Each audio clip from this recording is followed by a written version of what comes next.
আজকে আমরা দেখব ফার্স্ট সামেটিভ ইভ্যালুয়েশন টেস্ট 2026-এর জন্য ষষ্ঠ শ্রেণীর ইংরেজি থাকতে একটি প্রশ্নপত্র, যেখানে পূর্ণমান 30, সময় রয়েছে 1 ঘন্টা। নাম, সেকশন, রোল নাম্বার এগুলা কিন্তু নিজেরাই লিখবে। নিচে রয়েছে রিডিং স্কিল থাকতে একটা সিন অংশ। একে থেকে বলা রয়েছে read the passage carefully and answer the question that follow. দেখো যেখানে বলে রয়েছে Bholanath came back home.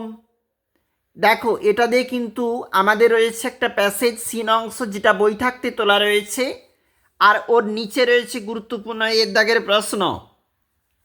Answer the following question 22।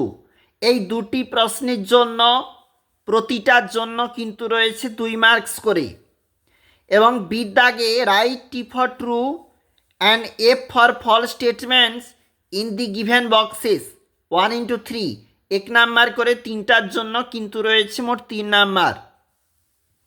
এবং রিডিং স্কিল থাকতে আমাদের প্রশ্নপত্র আনসিন রয়েছে। দেখো যেখানে 2 দাগে বলেছে read the passage carefully and answer the question given below, এবং এখানে একটা প্যাসেজ তোলা। নিচে রয়েছে T for true, F for false statement 1/2, প্রশ্নের কিন্তু মার্কস রয়েছে। এছাড়াও পরবর্তী যে পেজটা চলে যাব, ওখানে পরবর্তী প্রশ্ন রয়েছে complete the following sentences with information from the above passage 3/2। এছাড়াও দেখো গ্রামার অ্যান্ড ভোকাবুলারি থাকতেও প্রশ্ন। 3 দাগে বলেছে fill in the blanks with appropriate articles and preposition 1/4 marks বলেছে যে প্রশ্নগুলির জন্য। রয়েছে 4 দাগে fill in the blanks with the correct form of verbs given in the brackets 3 number বলেছে এই প্রশ্নগুলির জন্য।